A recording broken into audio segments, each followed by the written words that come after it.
শোভাস baking and cooking এ আপনাদের সবাইকে স্বাগত জানিয়ে আজকে একটা নতুন ভিডিও শুরু করছি।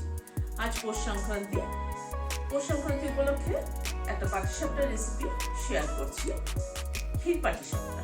তাহলে চলুন দেখি। এখানে একটা বোল নিলাম, এখানে খেজুর গুড় দিচ্ছি 100 গ্রাম। গুড়টাকে আমি গ্রেট করে নিয়েছি। এখানে মেজারিং কাপের 1 কাপ দুধ দিচ্ছি, রুম টেম্পারেচারে থাকা দুধ। এই গুড়টাকে প্রথমে দুধের সাথে একটু গুলিয়ে নিচ্ছি।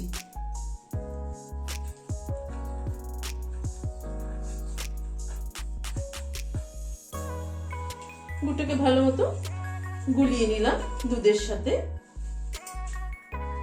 এখানে মেজারিং কাপের 1 কাপ ময়দা দিচ্ছি।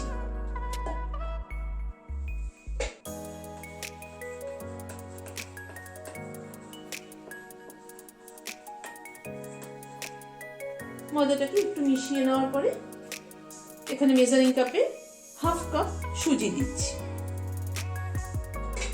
মেজারিং কাপে 1/4 কাপ চালের গুঁড়ো দিচ্ছি। সবটাকে একসাথে ভালো করে মিশিয়ে নিচ্ছি। ভালো করে মিশিয়ে নিতে হবে যাতে কোনো লাম্পস না থাকে।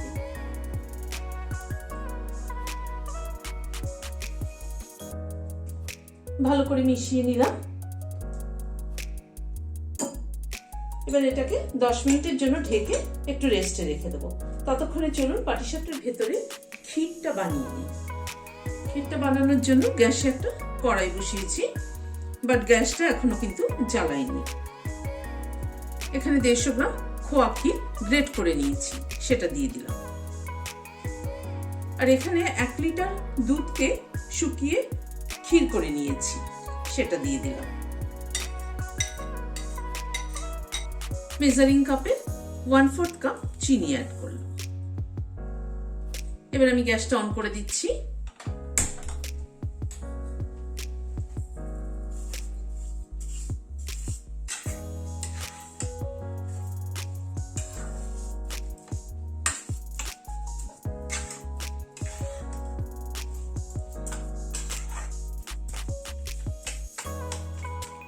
ক্ষীরটা খানিকটা শুকনো হয়ে আসা অবধি অপেক্ষা করব।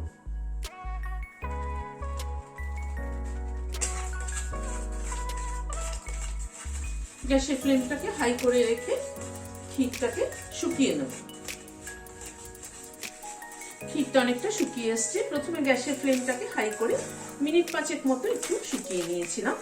তারপরে গ্যাসের ফ্লেমটাকে কম করে দিয়ে আরো প্রায় মিনিট 5 মতো ক্ষীরটাকে শুকিয়ে নিলাম। এবার গ্যাসের ফ্লেমটাকে বন্ধ করে দিচ্ছি, দিয়ে এটাকে একটা প্লেটে ঢেলে দিচ্ছি। তারপরে ক্ষীরটা ঠান্ডা হলে কিন্তু আরো খানিকটা এঁটে যাবে। এখানে একটা প্লেটের মধ্যে ক্ষীরটাকে ঢেলে দিচ্ছি ঠান্ডা হওয়ার জন্য।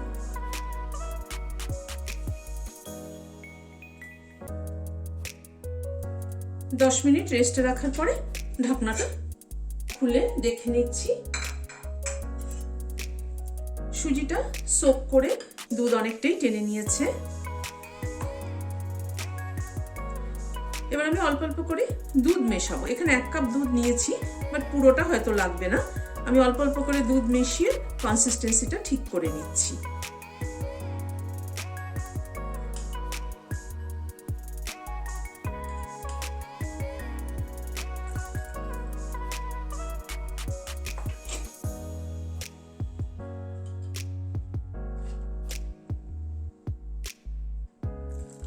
আর একটু মেশালাম দুধ।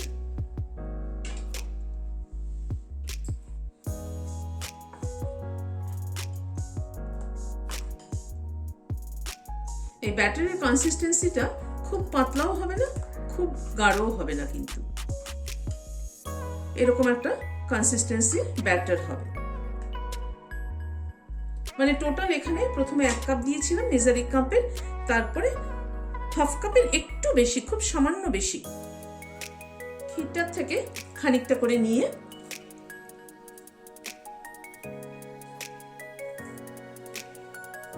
এরকম হাতে শেপ দিয়ে লম্বা লম্বা করে নিই। যাতে পাটিসাপটার পুরটা ভরতে সুবিধা হয়।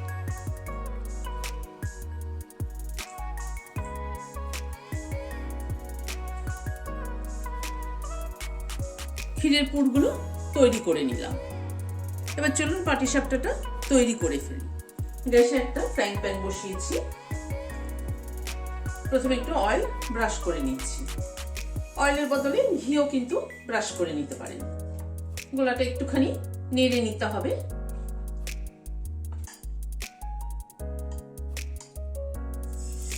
এক হাতা দিয়ে দিলাম।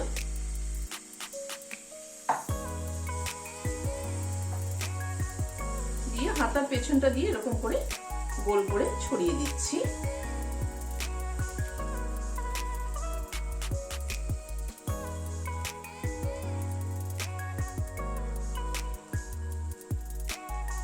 উপরের সারফেসটা পুরো হাওয়া অবধি অপেক্ষা করব। উপরের পিঠটা হয়ে এসেছে পুরো। ক্ষীরের পুরটাকে মাঝখানে দিয়ে দিলাম, দিয়ে ফোল্ড করে দিচ্ছি।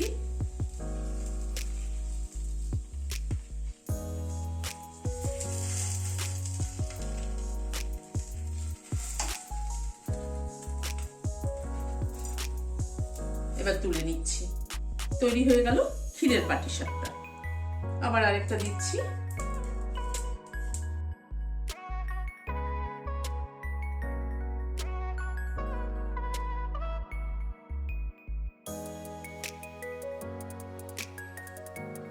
এইভাবে আমি সব পাটিসাপটাগুলো তৈরি করে নিচ্ছি। পাটিসাপটার গোলার কনসিস্টেন্সিটা কিন্তু ঠিকঠাক হতে হবে, তাহলেই পাটিসাপটা ভালো হবে। আর ক্ষীরের ক্ষীরটা মাঝামাঝি হতে হবে, খুব নরম হলেও হবে না, আবার খুব শক্ত হলেও ভালো লাগবে। তো আমার আজকের এই রেসিপিটি কেমন লাগলো? যদি ভালো লাগে তাহলে রোজকার মতো আজ আবার বলছি, লাইক শেয়ারের অনুরোধ রইল। আর যারা এখন আমার চ্যানেলটি সাবস্ক্রাইব করেনি, প্লিজ সাবস্ক্রাইব করুন। পাশে যে বেলের সিম্বল আছে সেটা কিন্তু অবশ্যই প্রেস করবেন, যাতে আমার পরবর্তী ভিডিও নোটিফিকেশন আপনাদের কাছে পৌঁছে। আজ তাহলে শেষ করছি। নমস্কার।